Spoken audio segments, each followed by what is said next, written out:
value the fact that a mind is a terrible thing to waste.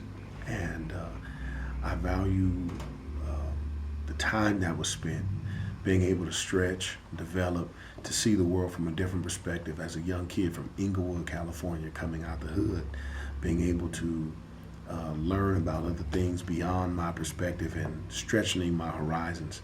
So I really value education and means so much to me. Wow. Uh,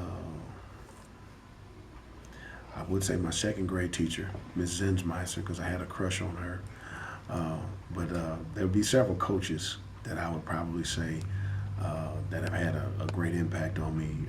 Dr. Marjorie Paredes was another teacher that when I was in the seventh grade, she began to introduce us already to algebra and calculus and trigonometry. She was stretching us, and she pulled aside about 6 students in the class that was kind of advanced. So she was great in that concept. Mr. Danny Lozano was my jazz teacher in college. I had to take it as an additional course. Of course, I'm a deep cultured kid, but he began to experiment and challenge and help me see jazz and how gospel and jazz were so intertwined and intimately connected. So it was just great. My high school football coach was just amazing, Greg Dixon. So there have been several people that have helped empower from a communal standpoint. It was not just one individual. Several individuals played a role in it. I think we have to be able to build community and build relationships. So it's not just, as the saying goes, the adage that before you tell me how much you know, or before people care how much you know, they want to know how much you care.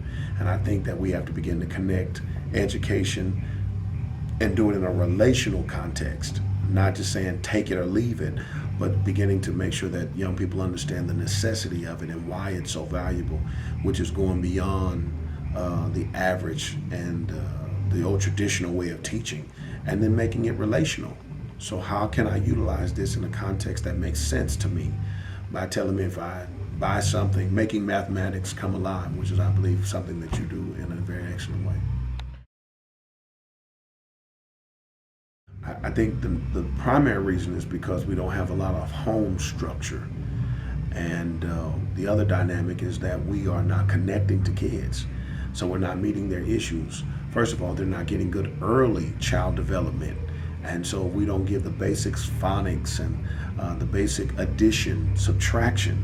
We can't even talk about multiplication and division and doing things of that magnitude if we don't just get the basics right.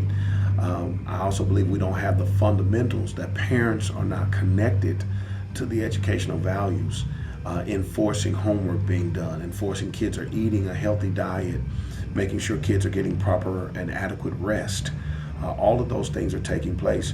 Then we are not dealing with the social ills. So we have children that are cussing out parents, and I'm sorry, then they cuss out teachers and folks that are fighting.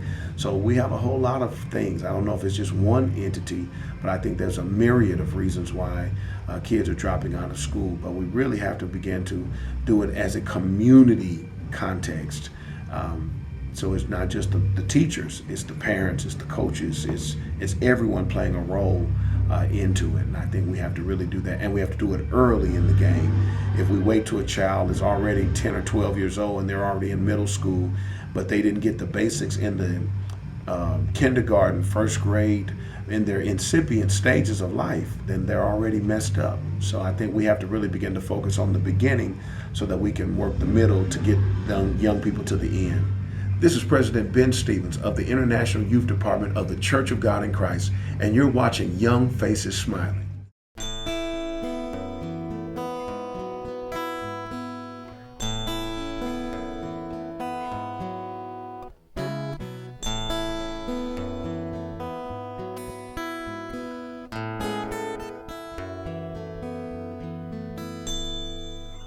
Used to like to go to the movies. We